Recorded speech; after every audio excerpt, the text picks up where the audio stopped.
जब घर में लड़का बच्चा पैदा होले तो घर में बहुत तरह के लोग होला।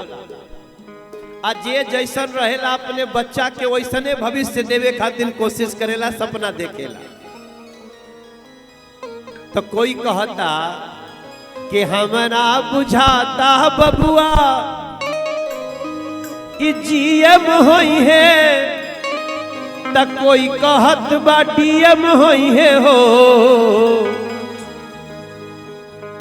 आज एकरा राजनीति में इंटरेस्ट बा वो तो ये कही ए ललना हे ललना हिंद के सितारा ई सीएम होई है हो से ऊपर पीएम होई है हो।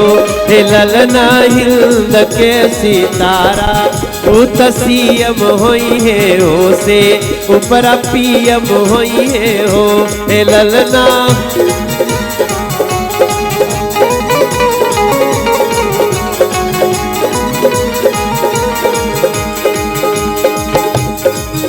अरे हमरा बुझात बबुआ जीएम होई है औरी बढ़ के डीएम होई है वो से ऊपरा डीएम होई है ओ। ए ललना ये जो बजा रहे इनके लिए ताली बजाइए, हमारे साथ वाले नहीं है लेकिन कितना बढ़िया बजावता। और एगो सहनाई भी बाटे। अरे बजाओ भैया तनी सहनाई बजाओ। हाँ तने अरे माइकवा खोला मरते उनकर सहनाई के।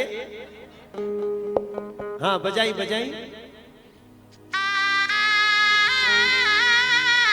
अरे ताली बजाई, आजकल सहनाई कहाँ मिला था सरकार।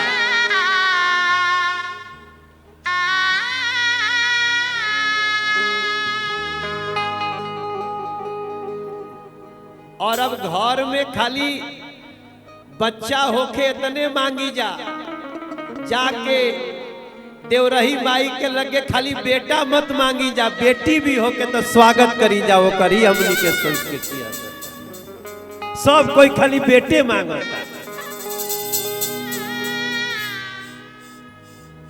बहुत बढ़िया भैया, छेड़े रहो, बहुत अच्छा लग रहा है।